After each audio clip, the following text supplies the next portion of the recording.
रोहतक हरियाणा केंद्रीय मंत्री मनोहर लाल खट्टर कहते हैं, हमने संतुलित तरीके से समाज के सभी वर्गों की जरूरतों को पूरा किया है। महिलाएं, युवा और किसान, हमने युवाओं की रोजगार संबंधी चिंताओं पर भी विचार किया है। हमें बजट और संसाधनों को ध्यान में रखना होगा, क्योंकि इन पहलुओं पर ध्यान दिए बिना सिर्फ घोषणाएं करना निरर्थक है। हमारा देश कई क्षेत्रों में अग्रणी बना हुआ है और हमारा लक्ष्य शीर्ष पर बने रहना है। कांग्रेस के विपरीत, जिसने संसाधनों पर विचार किए बिना वादे किए और ईदगाह कर्नाटक, राजस्थान और छत्तीसगढ़ जैसे राज्यों में पीछे हटना पड़ा, हम वही करने पर ध्यान केंद्रित करते हैं जो हम कर सकते हैं।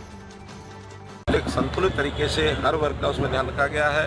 महिलाओं का ध्यान रखा है, युवाओं का ध्यान रखा है, किसानों का ध्यान रखा है, जो हमारा पिछड़ा समाज है, अनुसूचित जाति समाज है, इन सब का ध्यान रखा गया है।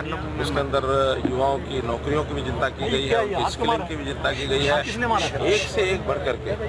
और जैसा हमारे इस घोषणा पत्र समिति के जो अध्यक्ष हैं ओम प्रकाश धनखड़ जी ने बताया है कि हमने इन बातों को इसलिए भी समझ रखा है कि एक बजट का भी ध्यान रखना पड़ता है। आखिर केवल थोथी घोषणाएं करना उसका कोई अर्थ नहीं होता है। हम कौन सी चीज़, आज भी बहुत से विषयों में हम देश में नंबर 1 पर हैं, आगे भी नंबर 1 पर रहेंगे, लेकिन सब चीज़ों को मेंटेन करने के लिए सबसे बड़ा विषय होता है अपना फाइनेंस, अपना रिसोर्सेज के बिना, क्योंकि कांग्रेस ने इतने पहले प्रदेशों में संदेश दिए, घोषणा पत्र किए, जो अपने रिसोर्सेज का ध्यान रखे बिना कर गए और उसके बाद उनको बैक स्टेप करना पड़ा, उनको पीछे हटना पड़ा, चाहे वो हिमाचल में हटे, चाहे वो कर्नाटक में हटे, चाहे राजस्थान में और छत्तीसगढ़ में, चाहे उन्होंने जो घोषणाएं की थी उसको भी पूरा नहीं कर पाए, ना किसानों की घोषणाओं को भी कर पाए। हम वो चीज़ करते हैं जो कर सकते हैं। हरियाणा संयोग से हमारी आर्थिक स्थिति आसपास के प्रदेशों से आज भी अच्छी है, आगे भी अच्छा रखना चाहते हैं। हमारा FRBM के हिसाब से जो हम देखते हैं, यानी 25% के आसपास हमारा जो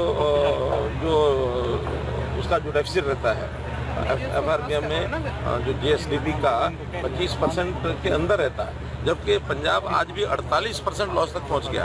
उनके पास सैलरी देने के पैसे नहीं बचे हैं। जो उन्होंने घोषणाएं की थी कि हम इतना फी देंगे, ये करेंगे, आज एक करके वापस ले रहे हैं। क्यों ले रहे हैं? आखिर पैसों का काम पैसों से चलता है, इसलिए हम बहुत सोच समझ करके सारा बजट का हिसाब लगा करके हमने सारी घोषणाएं की हैं।